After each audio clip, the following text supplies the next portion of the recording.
Hello everyone, easy cooking channel में आप सबका बहुत बहुत स्वागत है। आज मैं आप लोगों के साथ शेयर करने वाली हूँ भरवा परवल की सब्जी, तो जो खाने में बहुत स्वादिष्ट होती है। तो इस तरह से हम परवल ले लेंगे, मीडियम साइज़ वाले, और हरे हरे जो होंगे वो इस तरह के परवल हम ले लेंगे और इसे हम बनाएंगे भरवा परवल। तो इसे मैंने धो लिया है, धोकर पोंछ लिया है। तो सबसे पहले तो हम इसके छिलके निकाल लेते हैं। तो ऊपर और नीचे का हिस्सा जो है इस तरह से साइड के ये हम कट कर देते हैं इसमें, और इसके हम खुरच कर छिलके निकाल लेते हैं। खुरच कर निकालना है इसे, हमें पीलर की ज़रूरत नहीं है। आप चाकू या चम्मच किसी की भी सहायता से इस तरह से खुरचेंगे तो बहुत आसानी से इसका छिलका, ऊपर का हरा वाला हिस्सा निकल जाएगा। बहुत ज़्यादा छीलने की ज़रूरत नहीं पड़ती, एक परत जो निकल जाता है बस वही होता है इसका ऊपर का छिलका।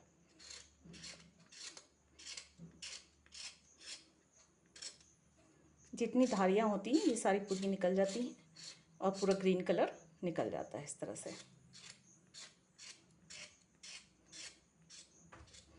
तो ये आप देख सकते हैं, आप समझ सकते हैं कि इसमें और इसमें अंतर इस तरह से ये छिलका वाला है और ये छिलका निकल गया है। तो इस तरह से सारे निकाल लेते हैं छिलके।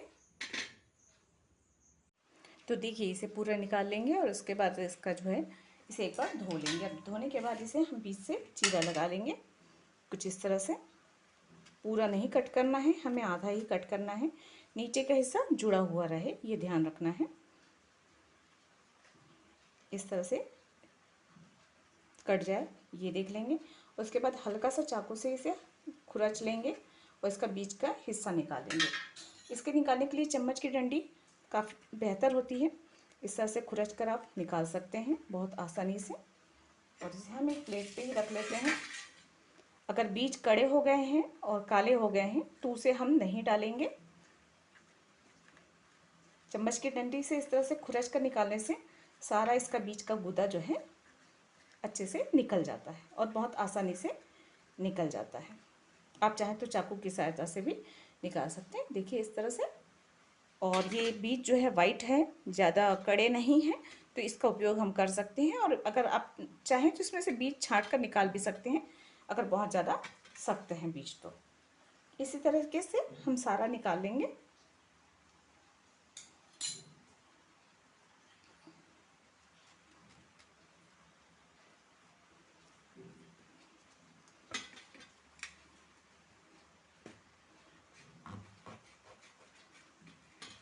वापस दूसरे का भी इसी तरह से कर लेते हैं और इसी तरह खुरच के निकाल लेते हैं। तो मैं सारे में से इसी तरह से उसका गूदा निकाल लेती हूँ।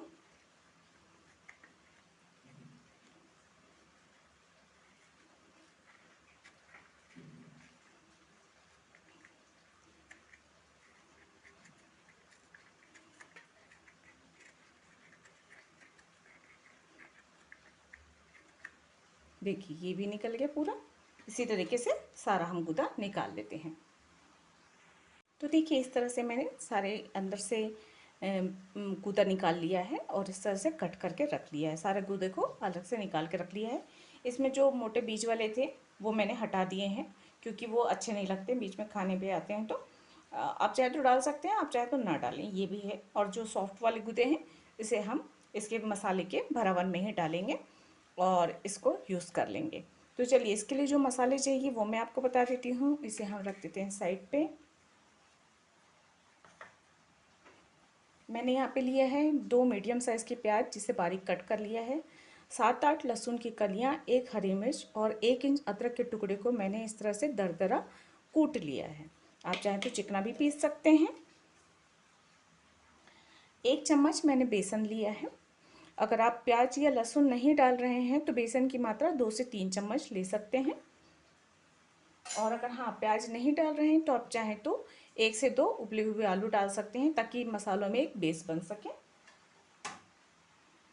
और यहाँ पे मैंने सूखे मसाले लिए हैं। तो देखिए यहाँ पे है स्वाद अनुसार नमक है, हल्दी का पाउडर है, 1 चम्मच धनिया का पाउडर है, चौथाई चम्मच मैंने यहाँ पे लिया है गरम मसाला, आधा छोटा चम्मच सौंफ को मैंने थोड़ा सा हल्का सा भूनकर पीस लिया है और दरदरा ही पीसा है, बहुत ज़्यादा चिकना नहीं पीसा है क्योंकि सौंफ का टेस्ट दरदरा सौंफ जो रहता है उसका बहुत अच्छा आता है बजाय एकदम चिकना पाउडर बना देने के। अगर आप चाहते हैं तो बारीक चिकना भी पीस सकते हैं। आधा छोटा चम्मच जीरे को मैंने भून कर पीस लिया है। यहाँ पे मैंने लिया है आधा छोटा चम्मच करी पत्ते का पाउडर है। अगर आपके पास करी पत्ते का पाउडर नहीं है तो तड़का लगाते समय आप थोड़े से 8-10 कड़ी पत्ते डाल सकते हैं। चौथाई चम्मच मैंने शक्कर लिया है। तो थोड़ा सा मसालों में एक बैलेंस बनाने के लिए और हल्का सा प्राकृतिक मिठास सब्जी में आ जाए इसके लिए लिया है मैंने। यहाँ पे 1 चम्मच मैंने अमचूर का पाउडर लिया है। तो अमचूर का पाउडर आप कम या ज़्यादा अपने स्वाद अनुसार ले सकते हैं, जितना आपको खट्टा चाहिए उसके हिसाब से। चुटकी भर मैंने दालचीनी ली है। तो दालचीनी का पाउडर अगर आपके पास नहीं है तो एक छोटा टुकड़ा दालचीनी का आप तड़का लगाते समय तेल में डाल दीजिएगा, टेस्ट बहुत अच्छा आता है। आधा छोटा चम्मच कश्मीरी लाल मिर्च का पाउडर मैंने लिया है। तीखी वाली मिर्च तो मैं लहसुन और अदरक के साथ कूट चुकी हूँ, और ये जो है थोड़ा सा टेस्ट आ जाता है इसके लिए। तो ये सारे मसाले मैंने लिए हैं 250 ग्राम परवल के हिसाब से। तो अगर आप ज़्यादा मात्रा में बना रहे हैं या कम मात्रा में बना रहे हैं उसके हिसाब से आप इन मसालों को कम या ज़्यादा कर सकते हैं। साथ में मैंने लिया है बारीक कटा हुआ हरा धनिया और लिया है हींग। तो ये डल्ले वाली हींग है, तो मैं ये से तेल में फ्राई कर लूँगी। अगर आपके पास हींग का पाउडर है तो आप इन मसालों के साथ ही डाल सकते हैं। तो चलिए बनाना स्टार्ट करते हैं हम। सबसे पहले हम इसके मसाले बना लेंगे। यहाँ पे मैंने गैस पे कढ़ाई चढ़ा दी है। आँच को हम जो है मीडियम ही रखेंगे, बहुत ज़्यादा हाई फ्लेम नहीं रखेंगे हम, क्योंकि हमें प्याज को भुनना है और मध्यम आंच पे ही हमें भूनना है इसे, ताकि जले नहीं। तेल मैंने यूज़ किया है 1.5 चम्मच मैंने यहाँ पे तेल डाला है, 1.5 टेबल स्पून है ये। और आप कम या ज़्यादा डाल सकते हैं। बहुत ज़्यादा हमें तेल यहाँ पे डालने की ज़रूरत नहीं है, क्योंकि मसाले में फिर बहुत ज़्यादा तेल हो जाएगा, क्योंकि बाद में हमें इसे सेकने के लिए भी तेल का इस्तेमाल करना पड़ेगा। तो यहाँ पे हम थोड़ा सा कम ही तेल इस्तेमाल करेंगे, जितना ज़रूरी हो। लेकिन ये ऑप्शनल है, आप कोई सा भी तेल इस्तेमाल कर लीजिए और कम या ज़्यादा आप कर सकते हैं। सबसे पहले यहाँ पे मैं हींग को डाल देती हूँ, क्योंकि डल्ला हींग है, थोड़ा सा अच्छे से सिक जाए इसके लिए।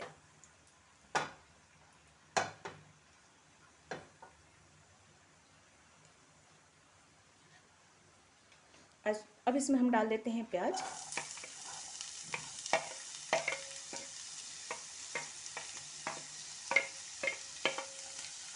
और प्याज को गुलाबी होने तक भून लेते हैं। गुलाबी होने से पहले थोड़ा सा हम अदरक और लहसुन को भी डाल देंगे। पहले थोड़ा सा, ये कम से कम 50% प्याज जो है भून जाए।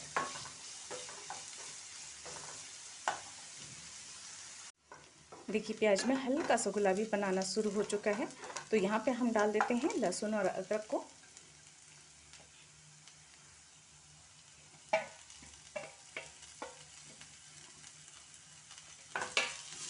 जब तक प्याज अच्छे से पूरी तरह से भुनेगा तब तक ये भी भुन जाएगा साथ में।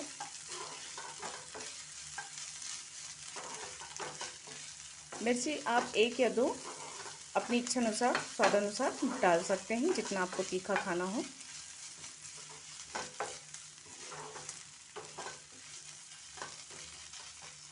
आप चाहे तो प्याज, लहसुन, अदरक, हरी मिर्च सबको मिक्सी में डालकर पीस भी सकते हैं, और पीसने के बाद इस तरह से सेक सकते हैं। ये भी आप कर सकते हैं, आप चाहे तो बारीक कट करने की बजाय। तो जैसे आपको सहूलियत हो वैसा आप कर लीजिए। अब इसे हम अच्छे से भून लेते हैं। देखिए प्याज, लहसुन वगैरह बहुत अच्छे से भून चुका है, थोड़ा और भुनेगा। तो यहाँ पर मैं इसमें डाल देती हूँ बेसन को 1 चम्मच। आप चाहे तो बेसन को अलग से भून कर भी रख सकते हैं और फिर मसालों में मिक्स कर सकते हैं, बट यहाँ पे मैं इसी में डाल देती हूँ। तो जितना प्याज थोड़ा सा और भुनना है तब तक जो है बेसन भी भुन जाएगा।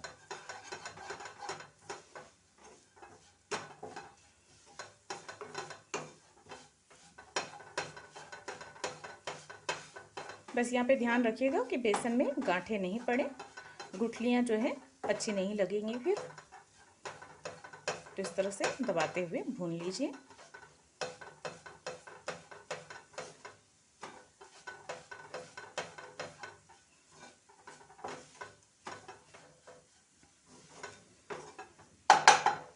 थोड़ा सा लिक्विड जैसा कुछ दिखने नज़र आने लग जाए तो समझ लीजिए कि बेसन जो है भुन चुका है। खुशबू आनी शुरू हो जाएगी बेसन की भूनते ही।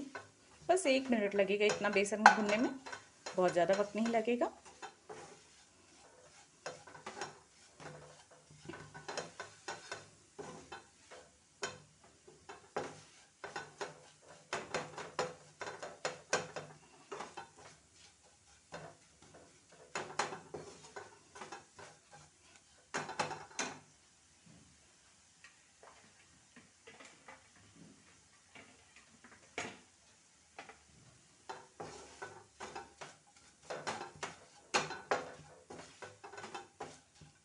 चलिए अब इसमें हम डाल देते हैं परवल का गूदा, जो हमने निकाल के रखा था बीच वाले हिस्सा, इसे हम डाल देते हैं।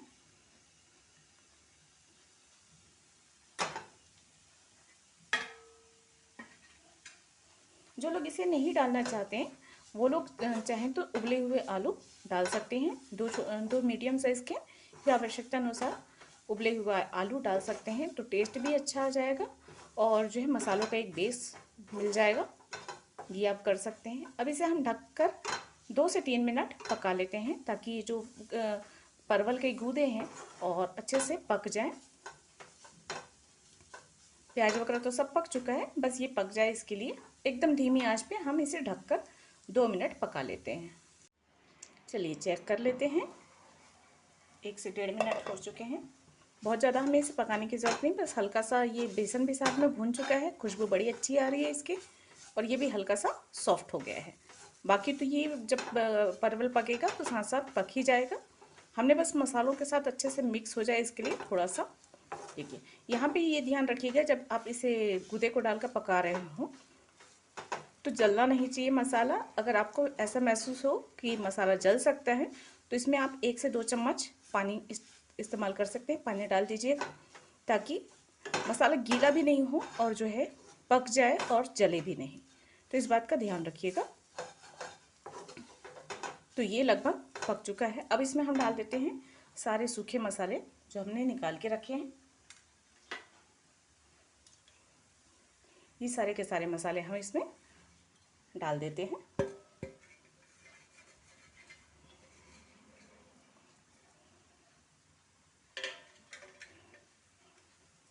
और बस इसे हम मिक्स करते हुए 1 मिनट भून लेते हैं,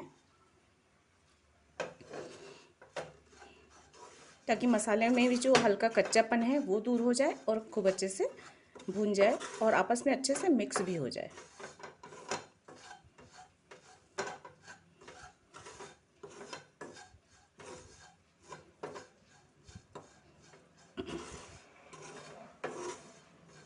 बस इसे 1 मिनट इस तरह से भून लेना है। तो देखिए ये मसाले हल्के से भून चुके हैं।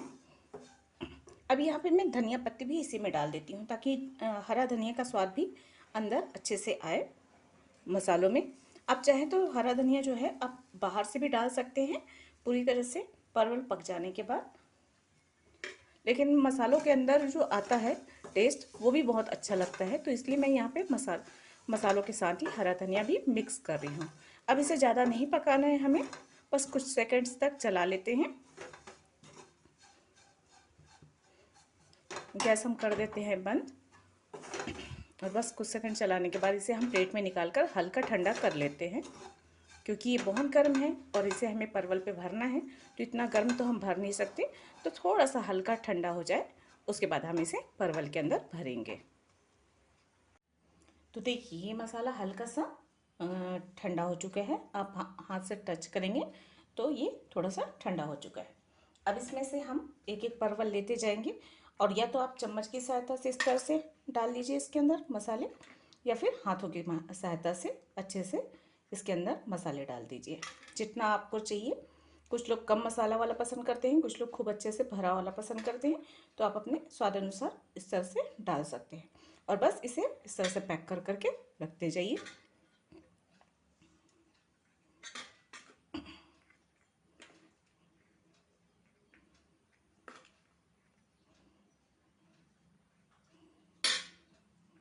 आप चाहें तो इस तरह से उंगली से भी दबाकर भर सकते हैं।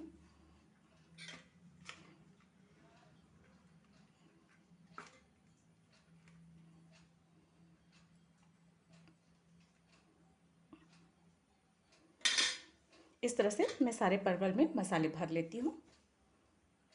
तो देखिए इस तरह से परवल में सारे मसाले हमने भर लिए हैं।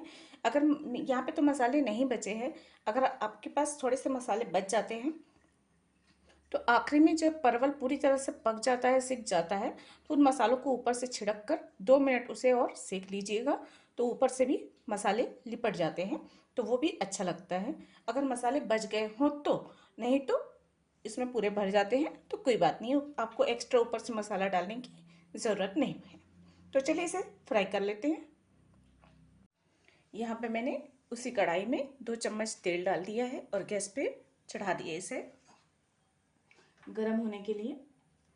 आँच को हम एकदम धीमा रख देंगे, क्योंकि हम इसे अब धीमी आंच पे ही पकाएंगे। अगर आप तेज आंच पे पकाते हैं परवल को तो ऊपर से तो जल जाएगा और अंदर से कड़ा रह जाएगा, कच्चापन रह जाएगा। तो जितना स्लो में आप पकाएंगे उतना अच्छा होगा। एक बार हल्का सा तेल गर्म हो जाता है, फिर इस परवल को हम इस तरह से इसमें जमा देते हैं।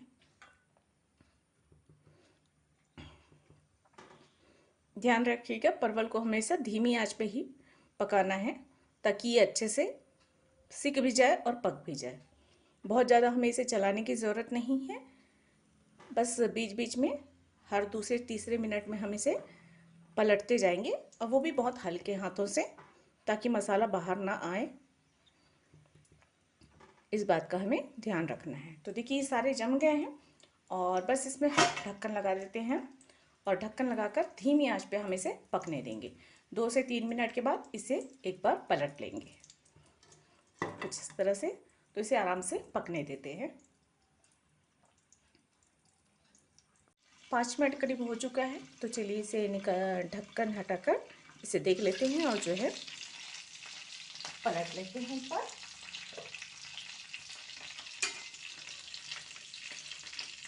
इस तरह से देखिए आपको नज़र आएगा सिकता हुआ सा।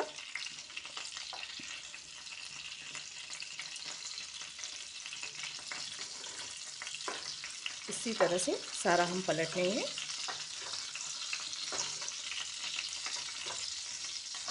ज़्यादा बेहतर होता है कि इस तरह से चिमटे का इस्तेमाल किया जाए पलटने के लिए, तो ये बहुत आसानी से पलट जाता है।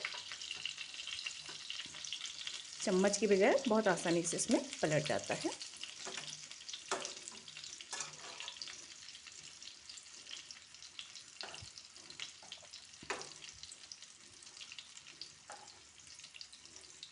वापस से इसे हम ढक देते हैं और ढककर 5 मिनट के लिए धीमी आंच पे पकने देना है।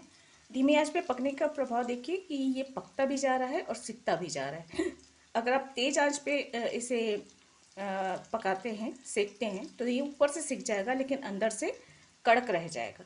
तो ये फ़ायदा होता है कि धीमी आंच पे ढककर पकाने से तो पक भी जाएगा और अच्छे से सीख भी जाएगा। तो वापस से इसे ढक्कन लगा देते हैं और 5 मिनट हम दूसरी तरफ भी इसे सीख जाने देते हैं। 5 मिनट के बाद हम फिर से इसे पलट देंगे। 3 से 4 मिनट और हो चुके हैं, तो चलिए एक बार फिर से पलट लेते हैं हम।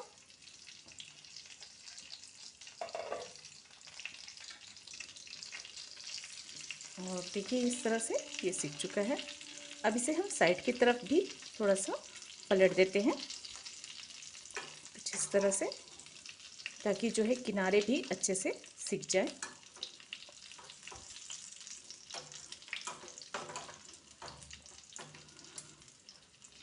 और देखिए आप देख सकते हैं मसाले बिल्कुल भी बाहर नहीं निकले हैं। तो इसे सबको हम इसी तरह से एक दूसरे का सपोर्ट करते हुए अब इस तरह से साइड पे लगाते जाएंगे, ताकि किनारे का हिस्सा भी अच्छे से सिक जाए।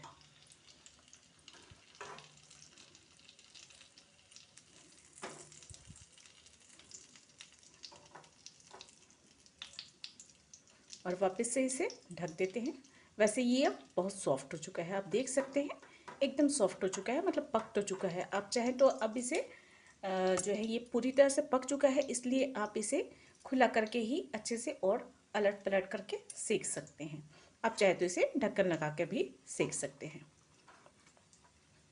तो बस इसे हर दूसरे तीसरे मिनट में अब हमें पक तो चुका है, इसलिए इस आँच को हम मध्यम कर देते हैं, स्लो से। और इसे जो है हर दूसरे मिनट में पलटकर चारों तरफ से अच्छे से सेक लेते हैं। जलने नहीं देना है, बस ध्यान देना है इसे जले मत और अच्छे से चारों तरफ से सीख जाए, इतना हमें इसे सेकना है। चलिए एक बार और चेक कर लेते हैं।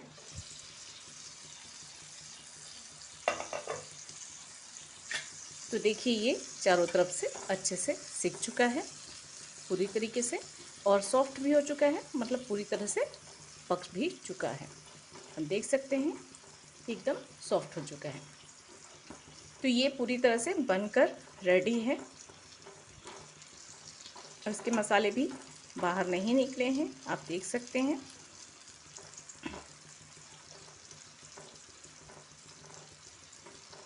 तो अब हम गैस को बंद कर देते हैं क्योंकि ये पूरी तरह से रेडी है और इसे हम प्लेट में निकाल लेते हैं। तो देखिए इस तरह से भरवा परवल बनकर रेडी है। आप देख सकते हैं इसका कलर कितना अच्छा आया है और ये बिल्कुल एकदम सॉफ्ट बना हुआ है, आप चेक कर सकते हैं एकदम ही सॉफ्ट है। अभी तो बहुत गर्म है। तो ये खाने के लिए बिल्कुल रेडी है, टेस्टी बना हुआ है।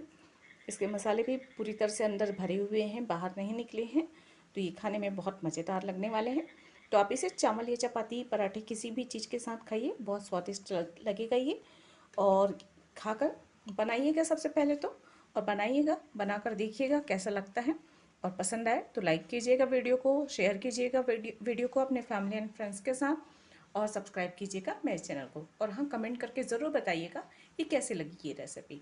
तो मैं मिलती हूँ इसी तरह की किसी आसान सी रेसिपी के साथ अगली किसी वीडियो में। तब तक मेरी वीडियोस को देखने के लिए, उसे लाइक करने के लिए, सपोर्ट करने के लिए आप सबको बहुत बहुत धन्यवाद।